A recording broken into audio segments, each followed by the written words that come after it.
Gawe gas. Bentar.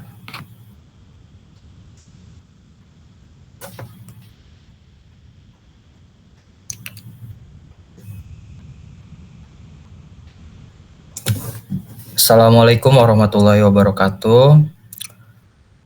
Yang terhormat Pak Febrian Alwan SPD MPD dan teman-teman yang saya cintai, kami dari kelompok 4 ingin mempresentasikan progres dari proposal kami yang berjudul Etika Pejabat Publik Menurut Pancasila, studi kualitatif persepsi mahasiswa Untirta terhadap perilaku pejabat DPR RI. Next. Adapun anggota dari kelompok kami, yang pertama ada Atfal Resvi, kemudian Kehan Mahi, lalu Ami Amalia Putri, Alia Rohmania, kemudian Nadian Aurela Rasati, Naswa Fitria Salianti, Fatir Akbar, Ruth Jevana KA, Rifa Nazira, Lukman Hakim, Tubagus Rizik, Tubagus Fikri Aulia Hakim, Ratu Syifa Diaul Haq, Mega Yuliana. Oke, next. Oke, selanjutnya ada latar belakang yang akan dijelaskan dengan teman saya. Terima kasih. Baik, latar belakang. Pada bab 1 ini terdapat latar belakang. Pancasila menjadi dasar dan pedoman utama dalam penyelenggaraan pemerintahan Indonesia, yang seharusnya menjadi landasan bagi setiap kebijakan agar memberi manfaat bagi seluruh masyarakat. Pejabat legislatif, eksekutif, dan yudikatif diharapkan menjunjung tinggi nilai Pancasila, khususnya pada sila kelima tentang keadilan sosial bagi seluruh rakyat Indonesia. Kebijakan yang kerap diambil menimbulkan ketidakpuasan dan memicu demonstrasi sebagai bentuk penyampaian aspirasi rakyat yang dijamin oleh undang-undang. Etika pemerintahan penting untuk membentuk perilaku aparatur negara yang agar tidak ditindak sewenang-wenang dan tetap berorientasi pada kepentingan publik. Slide next.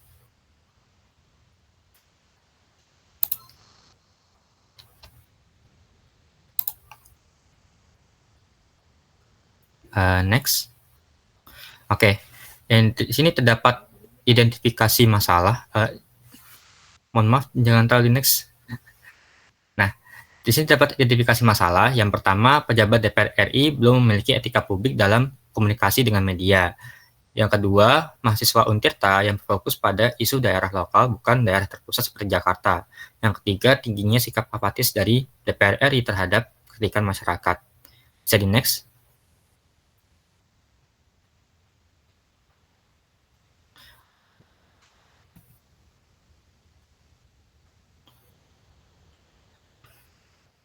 Bisa di next.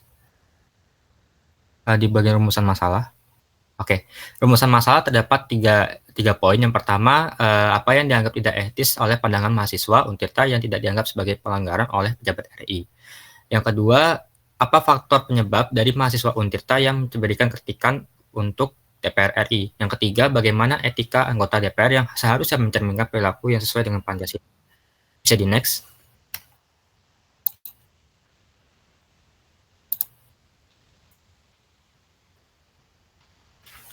Oke, di sini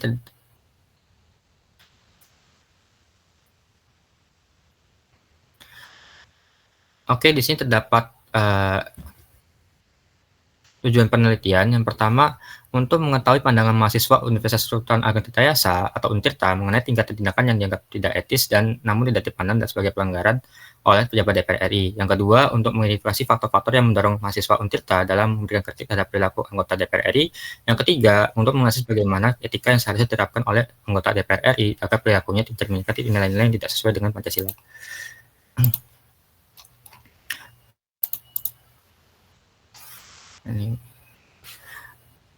Baik, 2.1 mengenai etika politik dan moralitas ganda. Nah, etika merupakan cabang filsafat moral yang membantu manusia dalam memahami perbedaan antara kebaikan dan keburukan serta menjadi pedoman dalam berperilaku. Dalam ranah politik, etika menggambarkan sikap pemimpin yang bertanggung jawab dan konsisten antara ucapan dan tindakan. Etika politik menelaah hubungan bagaimana antara perilaku individu, kelompok, dan sistem kekuasaan agar moralitas dalam bernegara tidak hanya dilihat dari sisi pribadi. Sehingga kondisi ini tidak dalam konteks legislatif, etika dapat dilihat dari 3 pendekatan yang utama, yaitu etika minimalis yang menekankan aturan dan larangan dasar seperti tata tertib dan kode etik, etika fungsionalis yang menegaskan tanggung jawab anggota dewan sebagai wakil rakyat bukan sebagai profesi untuk mencari keuntungan pribadi, serta etika rasionalis yang melandaskan prinsip keadilan, kebebasan, dan kebaikan bersama. Ketika prinsip etika ini diabaikan, muncul perilaku menyimpang seperti korupsi dan manipulasi hukum. Dalam praktik politik seringkali muncul kualitas ganda, yaitu ketika politisi menampilkan kebaikan untuk menutupi kepentingan pribadi. Kondisi ini menimbulkan etika ganda yang membuat batas antara tindakan baik dan buruk menjadi kabur, sehingga mengaburkan makna sejati wakil rakyat yang seharusnya berorientasi pada kepentingan publik.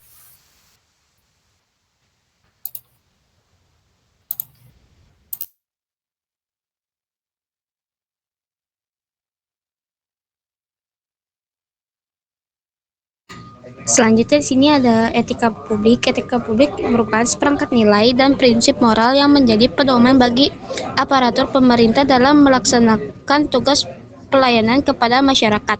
Etika ini menuntun pejabat publik untuk bertindak jujur, adil, bertanggung jawab, dan menjaga integritas agar setiap keputusan yang diambil mencerminkan kepentingan umum. Penerapan etika publik tidak hanya berfungsi menjaga kepercayaan masyarakat terhadap lembaga pemerintahan, tetapi juga membangun budaya kerja birokrasi yang transparan, akuntabel, dan bebas dari penyalahgunaan wewenang.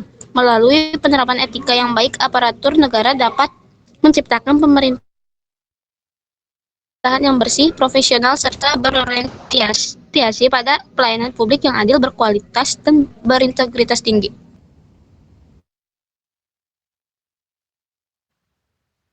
Selanjutnya itu ada etika berdasarkan Pancasila. Nah, etika berdasarkan Pancasila itu adalah pedoman moral bagi setiap warga negara Indonesia dalam bersikap dan bertindak sesuai dengan nilai-nilai luhur bangsa.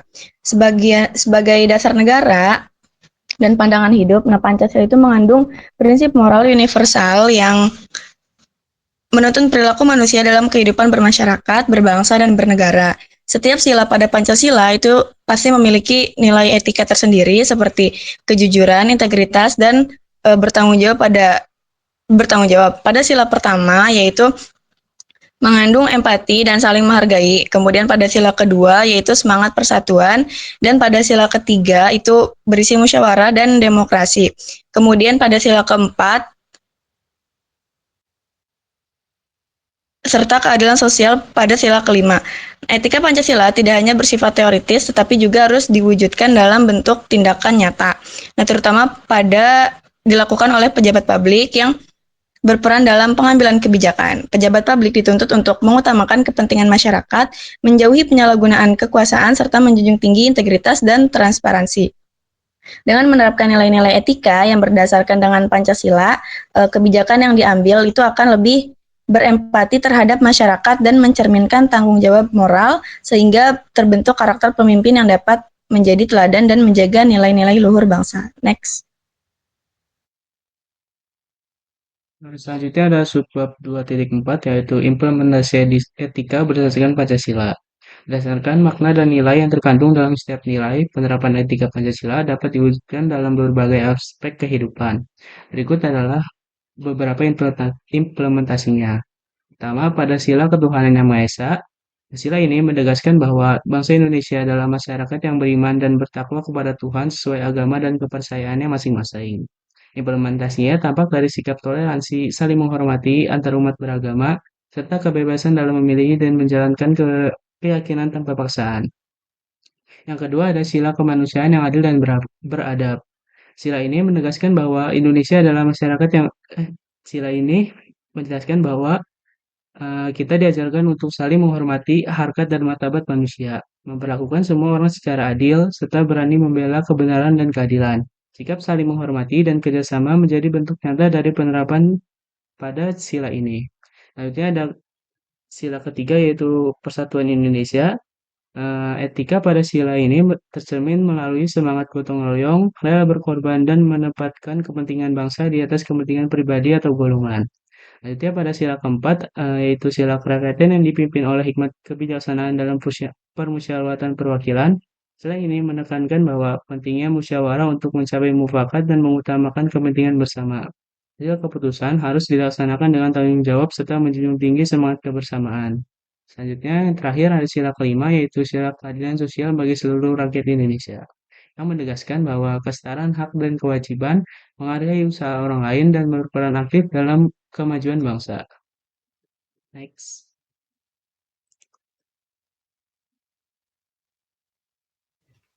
Oke, selanjutnya ada tugas dan fungsi dari DPR RI itu sendiri, di mana Dewan Perwakilan Rakyat merupakan lembaga legislatif yang memegang peran penting dalam sistem ketatanegaraan Indonesia sebagai wakil rakyat yang berfungsi menyalurkan aspirasi dan memperjuangkan kepentingan masyarakat. Berdasarkan peraturan perundang-undangan, DPR RI memiliki tugas utama dalam menyusun dan membahas rancangan undang-undang, menyetujui anggaran negara, melakukan pengawasan terhadap pelaksanaan kebijakan pemerintah, serta menindaklanjuti hasil pemeriksaan keuangan dari Badan Pemeriksaan Keuangan. Selain itu, DPR juga berwenang memberikan persetujuan terhadap perjanjian internasional, memantau pengelolaan aset negara, dan menampung aspirasi rakyat sebagai dasar penyusunan kebijakan. Dalam menjalankan perannya, DPR melaksanakan 3 fungsi pokok, yaitu fungsi legislasi untuk membentuk undang-undang bersama Presiden, fungsi anggaran untuk menetapkan dan mengawasi penggunaan APBN, serta fungsi pengawasan untuk memastikan jalannya pemerintahan sesuai dengan hukum dan prinsip akuntabilitas. Ketiga fungsi tersebut mencerminkan prinsip pembagian kekuasaan yang saling melengkapi antara legislatif dan eksekutif, di mana DPR dan Presiden bekerja sama dalam penyusunan kebijakan nasional guna mewujudkan pemerintahan yang demokratis, transparan, dan berpihak pada kepentingan rakyat. Next. Selanjutnya ada 2.6 representasi DPR RI sebagai wakil rakyat. Representasi politik merupakan pilar penting dalam demokrasi di mana rakyat memberikan mandat kepada wakilnya di DPR untuk memperjuangkan kepentingan mereka dalam mengambil keputusan negara.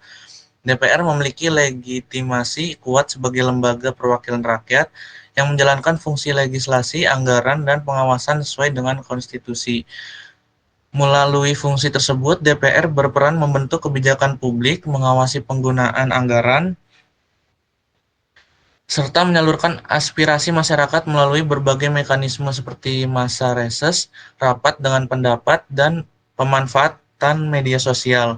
Namun dalam praktiknya, representasi politik di Indonesia masih menghadapi berbagai tantangan seperti rendahnya partisipasi publik, dominasi kepentingan partai, dan menurunnya kepercayaan masyarakat akibat lemahnya integritas anggota dewan. Oleh karena itu diperlukan peningkatan transparansi, akuntabilitas, serta partisipasi masyarakat dalam proses legislasi agar DPR benar-benar mampu menjalankan peran representatifnya secara efektif dan mencerminkan nilai-nilai demokrasi yang sesungguhnya.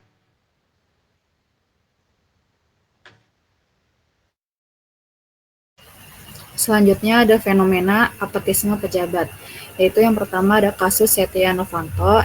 Setia Novanto menjabat sebagai Ketua DPR RI 2 kali, yaitu pada periode 2014 sampai 2015 dan 2016 sampai 2017. Pada masa jabatannya, ia beberapa kali terlibat kasus etika dan hukum. Pada tahun 2015, ia menimbulkan kontroversi karena menghadiri kampanye Donald Trump dengan membawa nama lembaga DPR. Tak lama kemudian muncul skandal Papa Minta Saham, di mana rekaman percakapannya dengan pihak PT Freeport Indonesia menunjukkan pencatutan nama presiden dan wakil presiden untuk meminta saham. Kasus ini dilaporkan ke Mahkamah Kehormatan Dewan atau MKD dan dinyatakan sebagai pelanggaran kode etik. Pada periode keduanya, Setia Novanto kembali tersangkut kasus korupsi proyek EKTP dan dijatuhi hukuman 15 tahun penjara serta pencabutan hak politik selama 5 tahun. Kemudian yang kedua, Ketua Mahkamah Konstitusi atau MK Akil Mukhtar. Berdasarkan putusan Majelis Kehormatan Mahkamah Konstitusi nomor 011 Majelis Kehormatan Mahkamah Konstitusi 11/2013, Akil Mukhtar dinyatakan melanggar kode etik hakim konstitusi karena terlibat dalam kasus suap dan pencucian uang, sehingga diberhentikan dengan tidak hormat. Tindakannya menunjukkan penyalahgunaan kekuasaan demi keuntungan pribadi dan menandakan hilangnya sikap kenegarawanan. Kemudian yang ketiga, Hakim Agung Ahmad Yamani. Pada tahun 2012, Hakim Ahmad Yamani diberhentikan secara tidak hormat oleh Majelis Kehormatan Hakim atau MKH karena terbukti melakukan pelanggaran serius. Ahmad Yamani dinilai bersalah karena memanipulasi putusan perkara peninjauan kembali atau PK yang melibatkan terpidana kasus narkotika Hengki Gunawan. Hukuman yang seharusnya 15 tahun penjara diubah menjadi 12 tahun. Tindakannya tersebut menunjukkan penyimpangan etika khususnya dalam hal ketidakjujuran, ketidakindependenan, serta sikap tidak imparsial saat menangani perkara. Next. Oke, selanjutnya ada subbab 2.8, peran mahasiswa sebagai masyarakat dalam politik. Mahasiswa menempati posisi strategis dalam masyarakat sebagai penggerak perubahan yang berperan aktif dalam bidang sosial dan politik.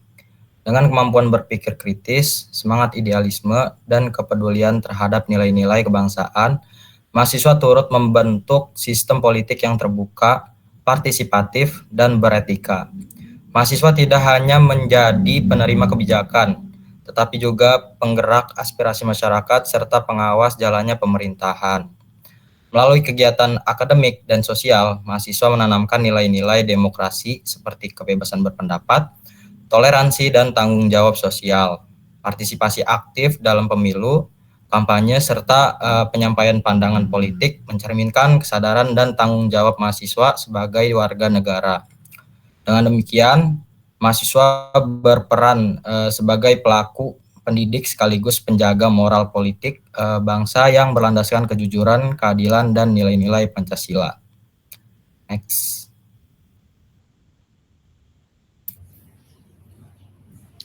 Selanjutnya dengan subbab 2.9 yaitu persepsi dan pembentukannya. Persepsi itu sendiri dalam kamus ilmiah adalah sebuah pengamatan dan juga sebuah proses di mana sebuah individu menerima dan menganalisis informasi dari lingkungan sekitar untuk membentuk pemahaman atau pandangan kepada suatu objek tertentu. Persepsi bersifat subjektif dan situasional karena maknanya itu sendiri terbentuk oleh pengalaman, motivasi, pengetahuan, dan situasi sekitar.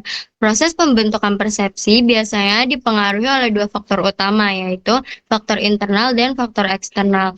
Faktor internal itu sendiri meliputi kondisi fisiologis seperti kemampuan indera di tubuh manusia yang berbeda-beda pada tiap individunya, pengalaman, motivasi, minat, kebutuhan, serta suasana hati yang mempengaruhi seseorang memperhatikan dan mengartikan stimulus. Sedangkan faktor eksternal mencakup karakteristik objek ataupun stimulus itu sendiri, konteks atau situasi di mana stimulus itu diterima, serta pengaruh sosial dan budaya yang membentuk cara berpikir setiap individu dalam memahami situasi stimulus tersebut. Next. Selanjutnya ada jenis penelitian. Kelompok 4 dari mata kuliah Pancasila akan menggunakan metode penelitian kualitatif untuk menganalisis topik yang berjudul Etika Pejabat Publik menurut Pancasila. Studi kualitatif persepsi mahasiswa Untirta terhadap perilaku pejabat DPR RI. Penelitian ini akan dilaksanakan dengan cara melakukan wawancara kepada mahasiswa Teknik Industri Universitas Sultan Ageng Tirtayasa untuk mengetahui pandangan mereka tentang perilaku pejabat publik berdasarkan nilai-nilai Pancasila. Next.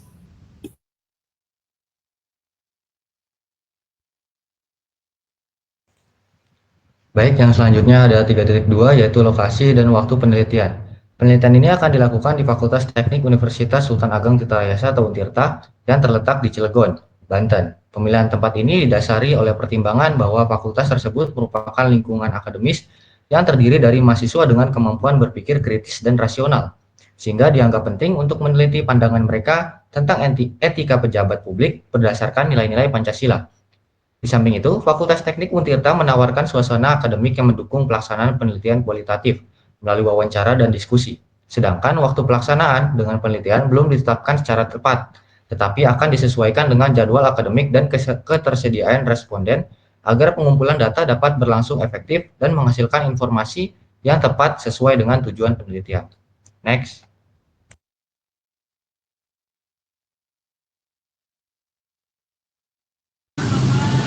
Lanjut, di sini ada sumber data. Data yang pertama itu ada data primer, adalah data yang diperoleh secara langsung dari subjek penelitian yaitu mahasiswa Universitas Sultan Ageng Tirtayasa atau Untirta. Data ini dikumpulkan melalui wawancara semi terstruktur untuk memahami pemikiran, pengalaman, serta sikap mereka dalam menilai perilaku pejabat publik DPR RI berdasarkan perspektif etika dan nilai Pancasila.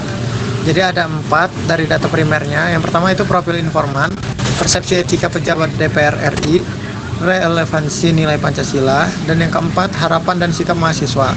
Lanjut ada data sekundernya, adalah data yang diperoleh dari berbagai dokumen, arsip, serta literatur ilmiah yang berkaitan etika pejabat publik dan penilaian moral dalam lembaga legislatif.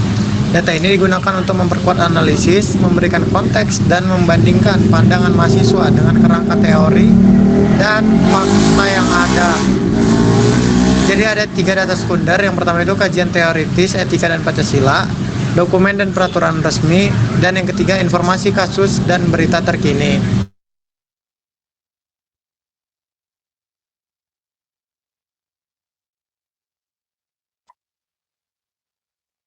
Selanjutnya yaitu ada teknik analisis data. Teknik analisis data ini dalam penelitian menggunakan pendekatan analisis deskriptif kualitatif, yaitu dengan cara menelaah dan menginterpretasikan data yang diperoleh dari hasil wawancara dan dokumentasi agar menghasilkan pemahaman yang mendalam terhadap fenomena yang diteliti. Yang pertama itu ada reduksi data. Pada tahap ini peneliti melakukan proses pemilihan, penyederhanaan, dan pengelompokan data yang diperoleh dari wawancara dan observasi. Hanya data yang relevan dan fokus penelitian, yaitu persepsi mahasiswa terhadap etika pejabat publik berdasarkan nilai-nilai Pancasila yang dipertahankan untuk dianalisis lebih lanjut. Selanjutnya ada penyajian data yang telah direduksi kemudian disajikan dalam bentuk uraian naratif, tabel, matriks agar mudah dipahami dan dianalisis. Penyajian ini membantu peneliti dalam melihat pola hubungan antar kategori, serta kecenderungan persepsi mahasiswa terhadap perilaku pejabat publik. Yang terakhir itu ada penarikan kesimpulan. Tahap akhir dari analisis data adalah menarik kesimpulan dari temuan yang telah diperoleh. Peneliti menafsirkan makna dari data yang telah disusun dengan menghubungkannya pada teori etika publik dan nilai-nilai Pancasila.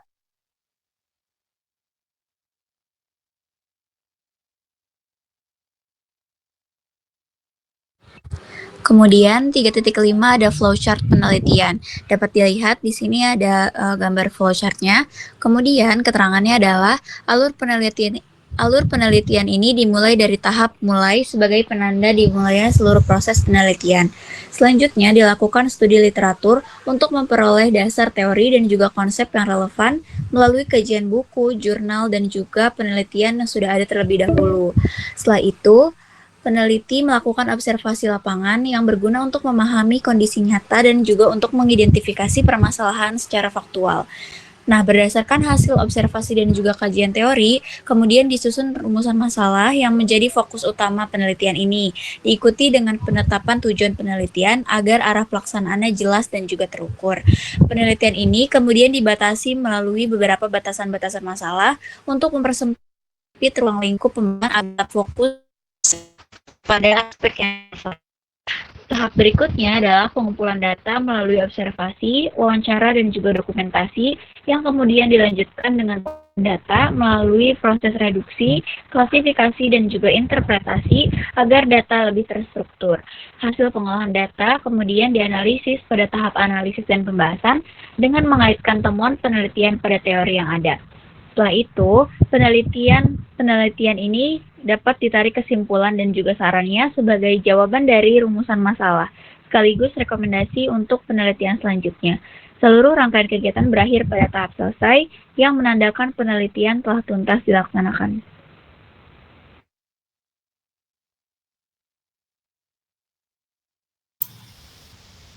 Baik, cukup sekian presentasi dari kelompok 4. Kurang lebihnya mohon maaf. Billahi taufiq wal hidayah. Wassalamualaikum warahmatullahi wabarakatuh.